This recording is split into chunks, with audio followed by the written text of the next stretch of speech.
जन्म हुआ था भैया बंगाल में। सबसे पहली चीज आती है इनके, अगर हम बात करते हैं, याद रख लेना, ये 12 भाषाओं के जानकार थे। 12 भाषाओं के जानकार। 12 भाषाओं के जानकार क्या आता है? कितनी भाषाओं के जानकार थे? 12 भाषाओं के जानकार थे। He knows. और उसमें बहुत सारी भाषाएं जो उस समय थी आपका, चाहे अरबी हो, फारसी हो, हिब्रू हो, लैटिन हो, हिंदी हो, बंगाली हो, इंग्लिश हो, संस्कृत हो। तो इनकी बहुत अच्छी पकड़ थी उस समय भाषाओं। तो 12 भाषाओं के जानकार रहे, क्योंकि देखो भाषा को माना जाता है साथी की अधिक भाषाओं पर पकड़ होगी।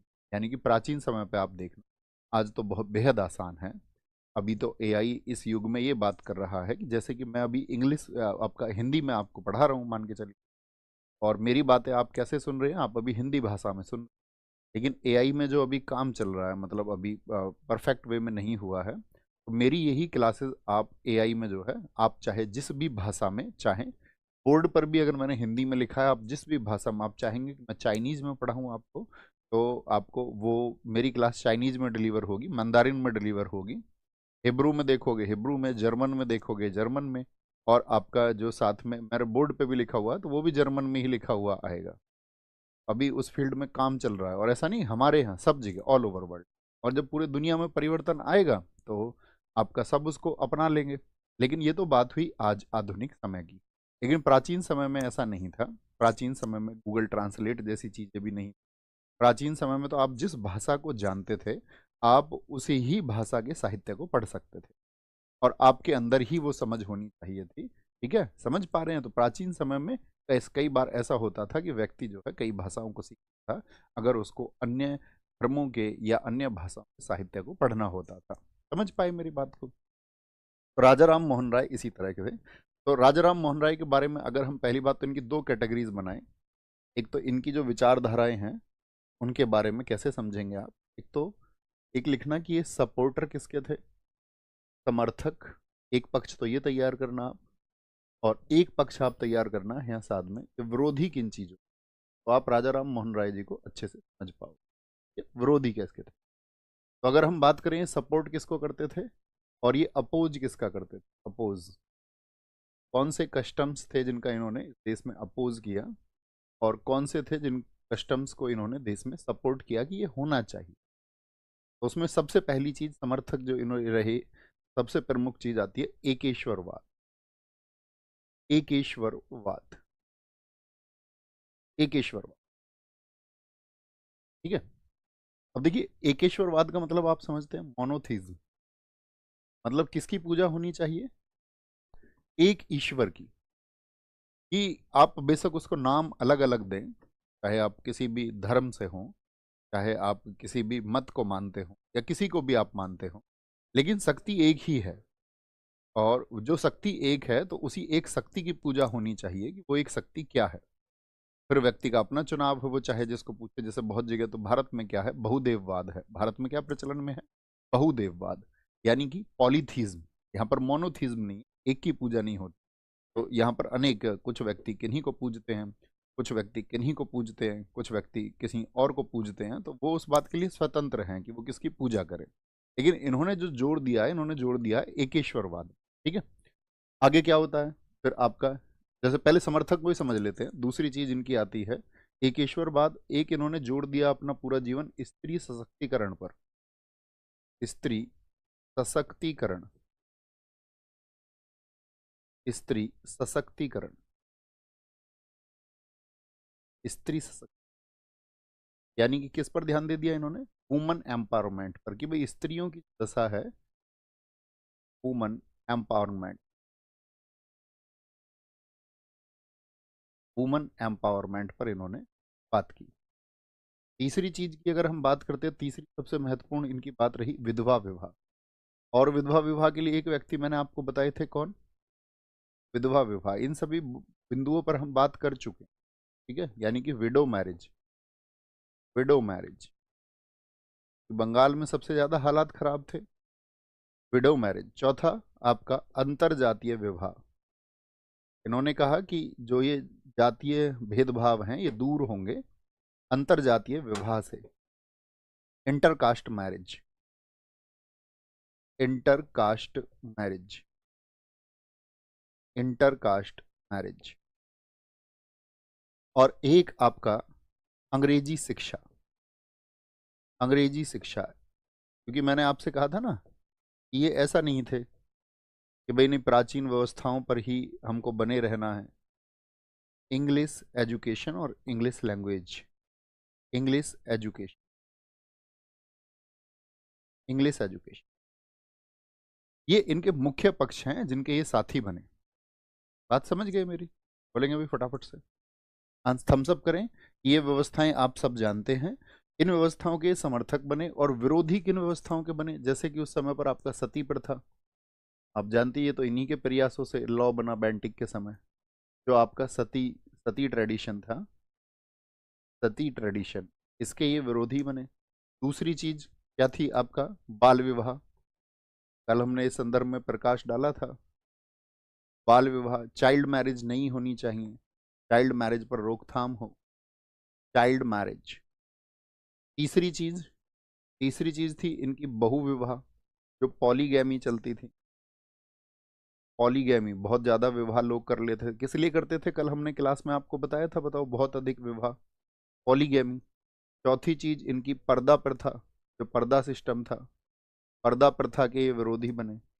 ठीक है, तो जब ये इंटरकास्ट मैरिज को बढ़ावा देने की बात कर रहे हैं तो यानी कि जाति प्रथा के विरोधी, जाति प्रथा, जाति प्रथा। ठीक है, जो हमारे देश में कास्ट सिस्टम है, ये जाति प्रथा जो है ये नहीं होनी चाहिए। अनटचेबिलिटी, छुआछूत, अनटचेबिलिटी की, ये मुझसे ऊपर है, हम इनसे ऊंचे हैं, ये हमसे नीचे हैं, अनटचेबिलिटी, अनटचेबिलिटी, इसके खिलाफ ये हुए। मूर्ति पूजा, इसी की वजह से इनको अपना घर छोड़ना पड़ा था, कल मैंने आपको बताया। आइडियल वर्शिप, आइडियल वर्शिप, मूर्ति पूजा, इसके ये विरोधी बने, मूर्ति पूजा के। ठीक है, मूर्ति पूजा के एक लिखना उसमें विरोध में, मूर्ति पूजा के विरोधी बने। एक हमारे देश में जो पुरोहितवाद चलता है, पुरोहितवाद, किसी एक चीज पर एक फला जाति का ही हक है, पुरोहितवाद, प्राइस्टहुड बोलते हैं इसको, प्राइस्टहुड, प्राइस्टहुड के ये विरोधी बने। और नवा कर्मकांड, जितने भी रिचुअल्स होते हैं, कर्मकांड, रिचुअल्स, रिचुअल्स। अब रिचुअल्स पर इनके दो पक्ष थे कि भाई जिनका वैज्ञानिक आधार है, जो सही मायने से करने जरूरी हैं, चाहे धार्मिक भावनाओं के चलते किए जाए, तो उस तरह के रिचुअल्स को आपको फॉलो करना चाहिए। लेकिन जिन रिचुअल्स का कोई अर्थ नहीं है, जो अंधविश्वास है, वो खत्म होने चाहिए। हम सब करके बताएं, इतनी ही बात समझ गए आप? बोलेंगे जी बहुत बढ़िया, सारे लोग बताएं एक बार। तो ये क्या हो गया हमारा? तो इसको स्टेटमेंट बना के कभी भी पूछा जाएगा, जैसे वाक्य लिख देगा, राजा राम मोहन राय विधवा विवाह के समर्थक थे, तो मुझे बताइए वो स्टेटमेंट सही होगा या गलत होगा? तो आप कहेंगे भैया एकदम से वो सही स्टेटमेंट। राजा राम मोहन राय अंतरजातीय विवाह के पक्ष में थे या पक्षधर थे, तो आप कहेंगे हाँ एकदम से सही स्टेटमेंट होगा। ठीक है, तो क्योंकि इन्होंने बहुत नजदीक से देखा उस सिस्टम को, ठीक है, और ये बहुत अच्छे से जानते थे, पढ़े लिखे व्यक्ति थे वहां पर। और ऐसा नहीं था कि देखो समाज में जो सुधारक हुए, हम कई बार ये सोच लेते हैं कि समाज में जो लोग प्रताड़ित हुए सिर्फ उन्होंने ही समाज सुधार के लिए काम किए, ऐसा नहीं था। राजा राम मोहन राय खुद एक मतलब ब्राह्मण परिवार से आते थे, सारस्वत ब्राह्मण थे, लेकिन उन्होंने देखा जो रियल थिंकर होता है उस जाति से मतलब नहीं होता, वो देखता है कि हाँ, बेशक से वो ये देख ले कि यार हमारी जाति को तो किसी प्रकार से आपका अनटचेबिलिटी महसूस नहीं करनी पड़ती है, लेकिन फिर भी वो मानव का दुख समझ करके और मनुष्यों का दुख समझ करके और सभी मनुष्यों को अपने समान समझ करके ये सोचे कि ऐसा नहीं है कि दुख अगर हमको झेलने पड़ेंगे तभी हम रिफॉर्म्स के लिए उठ खड़े होंगे। अगर आप सच्चे मानव हैं तो आप बेशक से किसी भी जाति के हों, आप रिफॉर्म्स के लिए उठ खड़े होंगे और सुधार को आप अपनी आवश्यकता समझ करके या इस देश की आवश्यकता समझते हुए आप उस दिशा में काम करें। ठीक है, राजाराम मोहन राय के बारे में हमने बताया, इतनी बात याद रखेंगे। अब जैसे मूर्ति पूजा की बात मैंने आपको बताई, मूर्ति पूजा के लिए इनका क्या हुआ, इनके घर में विरोध हुआ, विरोध हुआ तो इन्होंने अपना घर छोड़ दिया। और 1809 से लेकर के 14 तक, 1809 से 14 तक ईस्ट इंडिया कंपनी में कार्य किया। ईस्ट इंडिया कंपनी में कार्य लिखा आएगा स्टेटमेंट, वो ईस्ट इंडिया कंपनी के कर्मचारी थे, आप कहेंगे हाँ जी, worked in East India company, worked in East India company from 1809 to 1814। अगली बात, जब ये ईस्ट इंडिया कंपनी में काम करने गए तो 1809 में एक बुक इन्होंने लिखी, एक पुस्तक लिखी। 1809 में एक पुस्तक लिखी, पुस्तक लिखी किस भाषा में? फारसी भाषा में, फारसी भाषा, फारसी भाषा में इन्होंने एक पुस्तक लिखी जिसका नाम था तुहुफात उल मुवाहिदीन। पुस्तक का क्या नाम था? तुहुफात, तुहुफात उल मुवाहिदीन, मुवाहिदीन। और ये पुस्तक इन्होंने क्यों लिखी? ये लिखी इन्होंने एकेश्वरवाद पर जोर देने के लिए, और मोनोथिज्म, तुहुफल उल मुवाहिदीन। और ये किसके लिए लिखी थी इन्होंने? एकेश्वरवाद के लिए, एकेश्वरवाद के लिए, एकेश्वरवाद के लिए, ठीक है, फॉर मोनोथिज्म, फॉर मोनोथिज्म। तो इनकी शुरुआती जर्नी हुई, धीरे धीरे ये अपने काम को बढ़ाते रहते हैं। 1814 तक इन्होंने ईस्ट इंडिया कंपनी में कार्य किया, लेकिन फिर इनको लगा कि जिस कार्य के लिए ये बने हैं, यानी कि जो कुरीतियाँ, जो व्यवस्थाओं के विरोधी हैं, उनको दूर करने के लिए इनको अपने कार्य को छोड़ना होगा और पूरा का पूरा समर्पण इनको अब समाज सुधार के लिए करना होगा। और जब पूरे समाज सुधार के लिए काम करना होगा तो अतिरिक्त समय फिर चाहिए होगा। अतिरिक्त समय के लिए फिर इन्होंने अपनी जॉब छोड़ दी, कब? 1814 में, और एक संगठन बनाया 1815 में, 1815। 1815 में आत्मीय सभा का गठन किया। आत्मीय सभा बहुत पूछा जाता है। आत्मीय सभा का गठन किया, का क्या कार्य था भैया? क्या बोलेंगे? ही इस्टैब्लिश्ड, सभा थी, इसका जो लक्ष्य था वो लक्ष्य क्या था कि यहाँ पर लोग बहुत सारे इकट्ठा होते थे और ये दार्शनिक विचारकों की सभा हुआ करती थी। दर्शन का मतलब आप समझते हैं? दर्शन का, और जो दर्शन को प्रस्तुत करे वही कौन है? वही फिलोसफर है, वही आपका दार्शनिक है। और जैसे मैं आपसे चाहूं, आप दर्शन के ऊपर कुछ शब्द सोचें कि आपकी नज़र में दर्शन क्या है और उनको लिखने का प्रयास करें। आपके लिए इसके पास में 5 सेकंड हैं। दार्शनिक विचारों की सभा यानी कि असेंबली ऑफ फिलोसफर। और दर्शन का मतलब क्या होता है?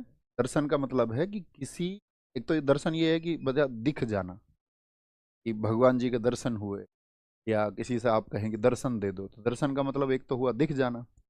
और आपका दर्शन शास्त्र में जब हम दर्शन की बात करते हैं तो वहाँ दर्शन का क्या अर्थ है कि आपका वस्तुओं को देखने का नज़रिया क्या है, आप किसी चीज़ को किस नज़रिए से देखते हैं।